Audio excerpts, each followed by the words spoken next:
You found your way to the Winning Tactics podcast with host Adam Sinkus. Adam discusses winning tactics with small business owners and entrepreneurs, uncovering processes and introducing the tools and solutions for enhancing the bottom line. Thanks again for finding your way to the Winning Tactics podcast, and now your host, Adam Sinkus.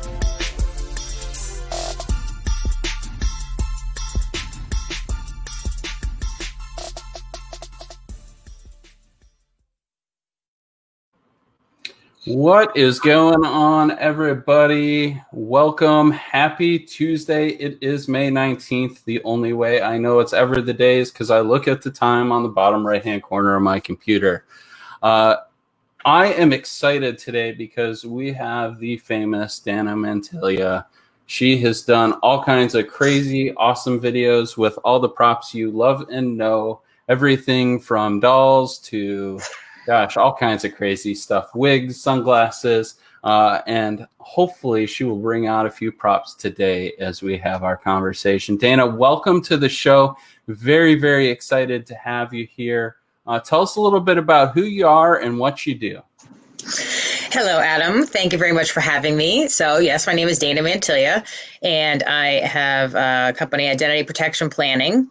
And what we do is we have products that protect people's identity, do credit monitoring and the such, and have insurance policies and all that kind of stuff. And now we've branched into helping businesses, small businesses, with coming up with some kind of a cybersecurity plan, because I think there's a big need for that. But what he's referring to with my videos is about a year ago, I realized I think there's a little bit of education that needs to be done with identity theft. But it's such a boring topic, right? Who wants to learn about that? So I thought, well, maybe if I could add a little humor to some of these things and break it down to one little point. So that's all we're doing is one little point, short video with a little bit of humor. Maybe it would kind of catch on. And hopefully I'm helping people, and hopefully they're actually remembering some of these little tips. Yes. I think they are. Looks like we got a little echo going on here. Let me make some adjustments.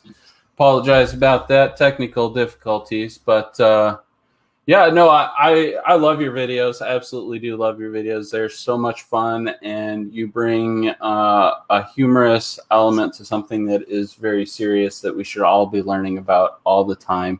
So I really want to dive in today and start off our conversation really talking about,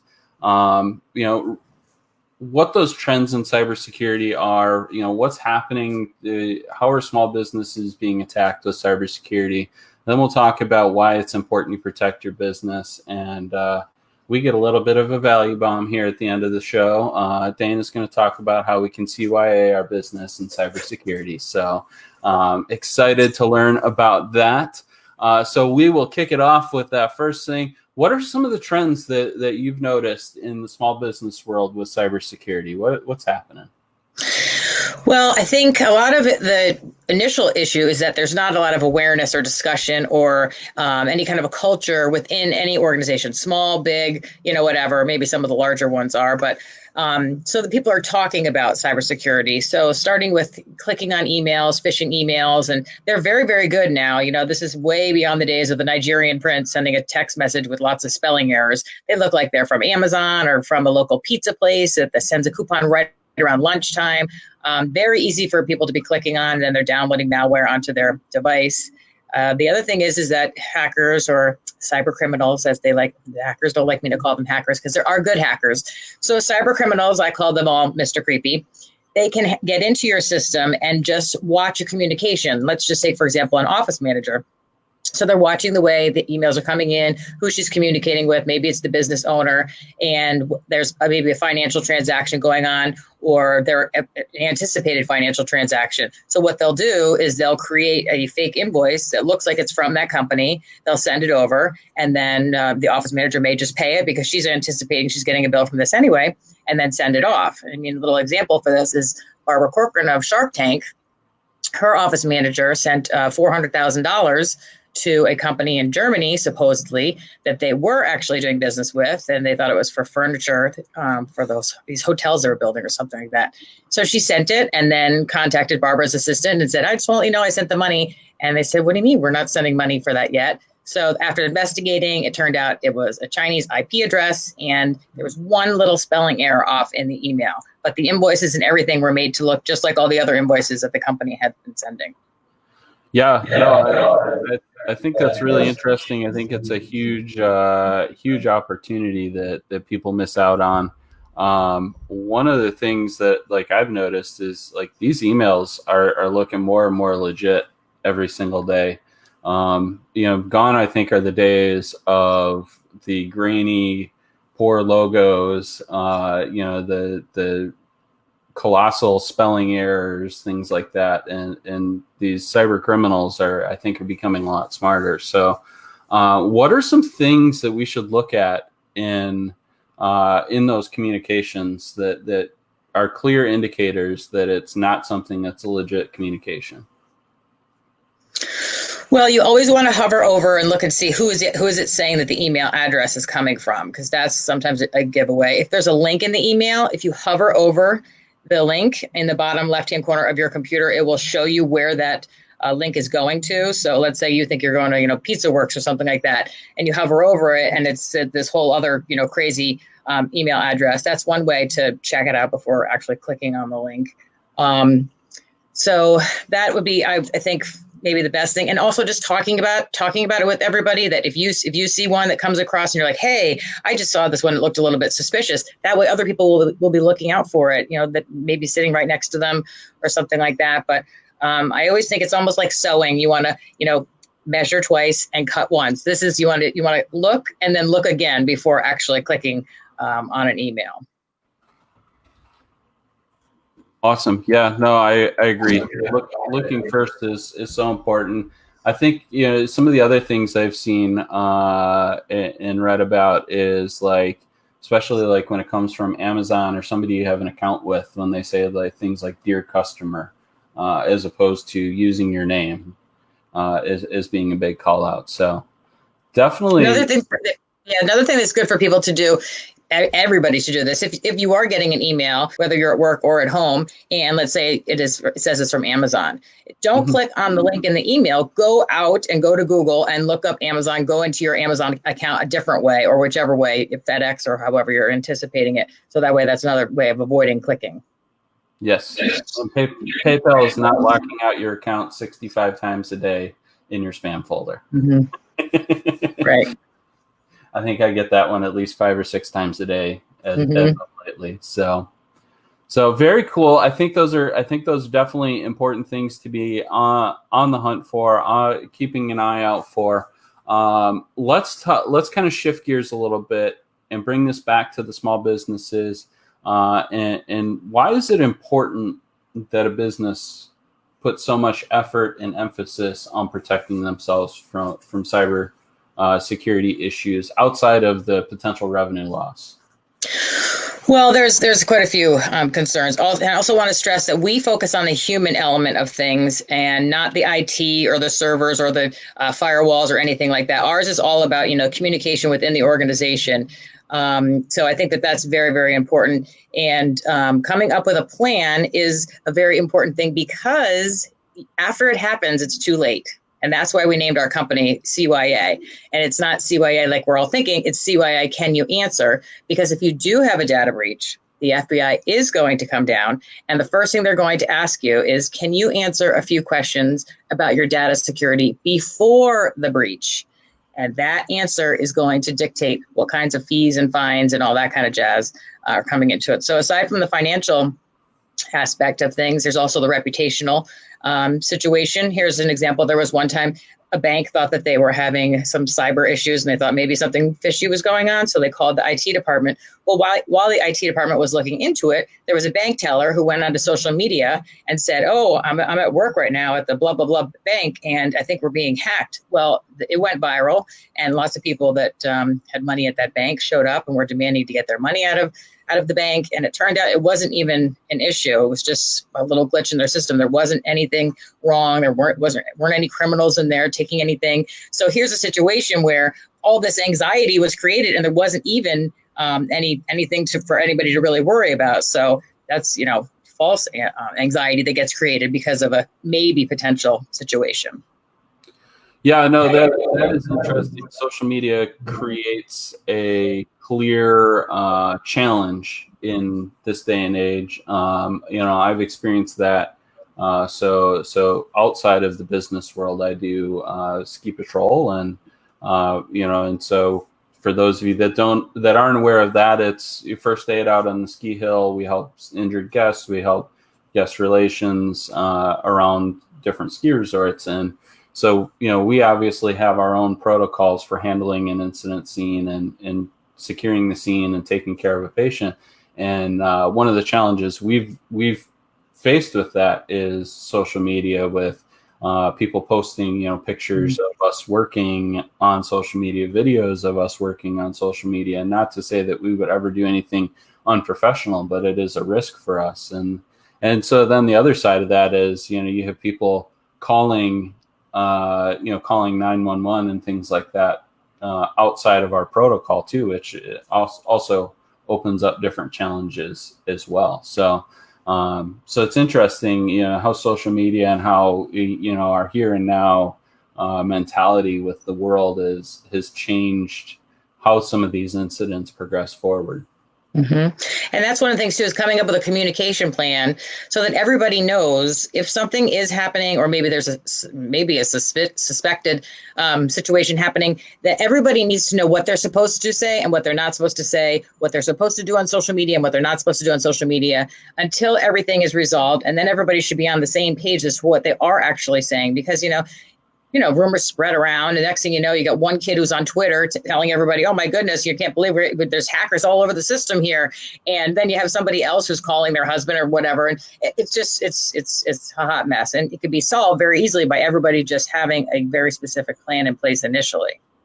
Yes, I agree. Planning is disaster planning. And obviously we experienced a lot of that with COVID and everything going on. But disaster planning, I think, goes far beyond just those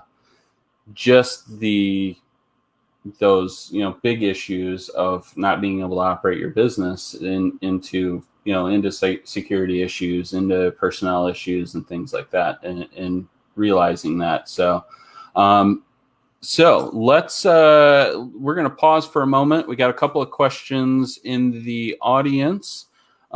Gabriel asked, how do you process catching a cyber criminal? So what are the steps taken once you realize that there's an issue to catch and kind of recover from that incident? Well, you should definitely contact your IT people, right, to get them working on this. Then, depending upon what the situation is, you should contact local law enforcement. And if they're not familiar with it, they'll refer you over to the FBI. And then you call and you let them know that something has happened. And the sooner these things are done, the better off you are, because the longer you let things wait and don't let anybody know that maybe there's been a situation, especially your customers, if it's their data or anything like that, that gets worse and worse, and it looks like you were trying to cover something up and all that kind of stuff.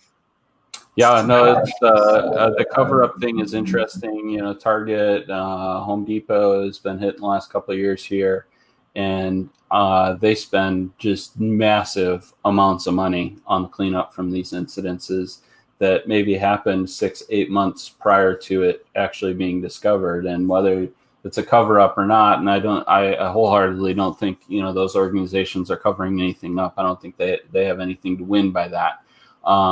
It's the reality is that 8 or 10 month period means that there's a lot more significant damages done in that space. And so what are some of the things that if you notice this happen, what are some of the things outside of notifying law enforcement that you should be doing within your business to help resolve and recover from it? Well, if you do think something's going on currently right now at the moment, you should disconnect everything from the internet. So that way you can at least stop anybody outside of the facility from getting in. That would be something that would be important. And then also, depending upon how segmented your data is in your system. And again, this is another question for your IT, because you should have different segments for different levels of data, depending upon how sensitive it is. So you could talk to them and then figure out, what's been breached, what hasn't been breached. And, by shutting it off, at least you're stopping anybody from being in there while they can do their investigating and figuring out, what they've actually gotten their hands on. Yeah, no, those are great things. I think another thing to add in there is notifying your clients once you've done a little bit of internal damage control as well, to let them know what's going on as well. Transparency, I think, is important. But in my experience, at least, you need to be very focused and targeted with that message. But I know.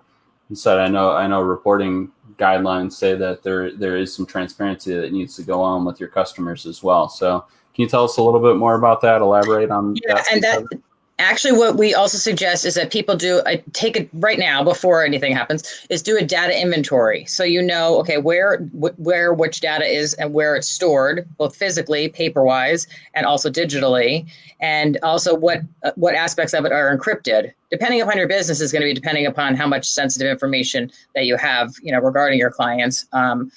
So assuming you do have some sensitive information. The other thing to take a look at too is when you're utilizing third-party vendors.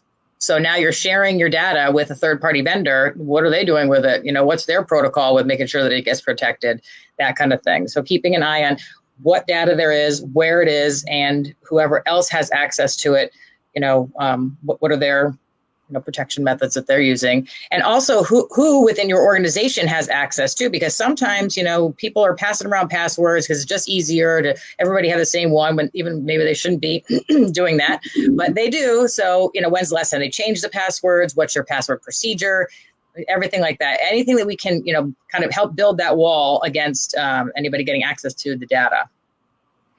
Yeah, no, I think that's interesting. Segmenting your internal teams to only the data that they need, which is something I've seen and experienced in a lot of different data security policies and different companies I've worked in and worked with, and so that's always important to have something like that in place, I think, as well. So just keeps everybody in the information they should be in. If somebody on your team feels they need access to that other information, a formal request should be made so that you can track who has access. So, So very cool. I think there's just a ton of great information there.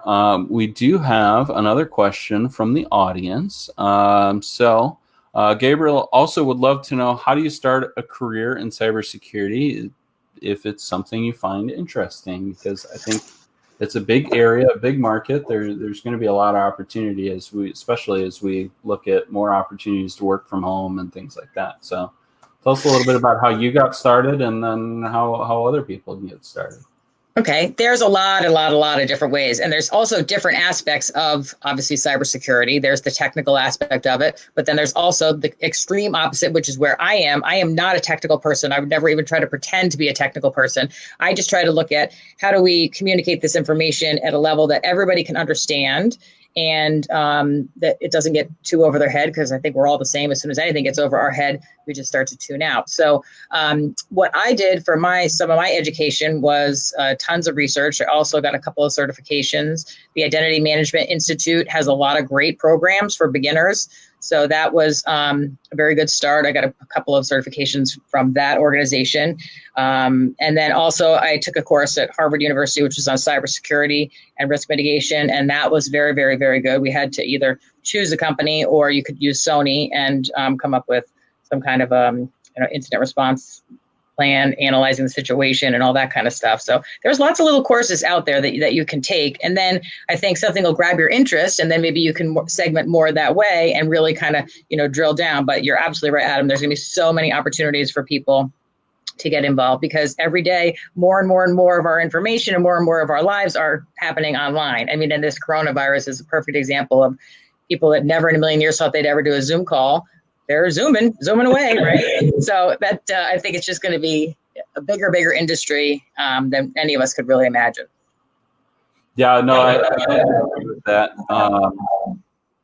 I think there's, at least in my experience, there's more of the IT path with it. There's the just overall like computer programming path of it, and getting into coding language, professional hackers, that actually do it for a good cause. They're out there and they're really great people. I know a couple of them, and they do amazing things with it.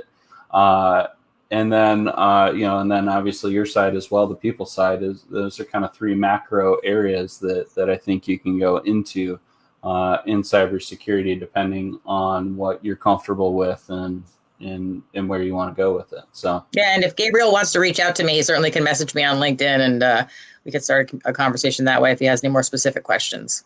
Awesome. Appreciate that. And I'm sure that follows for anybody else that has specific questions as well. So let's move into the big one here. How to CYA your business for cybersecurity. So I want to learn about this, because when we had our intro call to discuss you coming on the show, you had mentioned this, and I thought it's a great opportunity for you to talk a little bit about what that means and what kind of what that offering looks like for different companies. So, okay. Again, it's not technical. We try to keep it very simple and a little bit entertaining so people will actually want to participate in it. So what happens is, first thing we do is, well, what are we doing right now to protect our data, right? So we go through and take a little test online, and it comes up with a score. And then it'll point out the areas that we need to focus on and work on. One other thing I wanted to mention too that's happening a lot is people are using their own devices for work and personal stuff.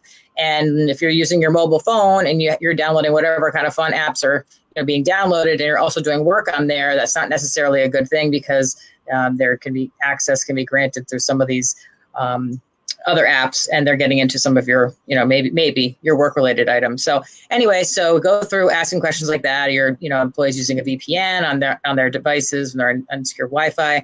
What are you doing now? Do you have a data inventory? Do you have any kind of training in place? Blah, blah, blah. Those are all the questions on the quiz. And then we come up with, addressing the areas, coming up with a little small team, depending upon the size of the organization. And then who's going to be in charge of what for that team, coming up with a communication plan. So you can talk about, so the kid in the back room's not on Twitter telling everybody, that, whoa, this place is going down right now. So it's little things like that. But again, it's just simple little steps that we do. We have posters you can put up around that, just little reminders about phishing emails, and the employees have training, and everything is logged. So they finish their training, they sign off that they've had the training.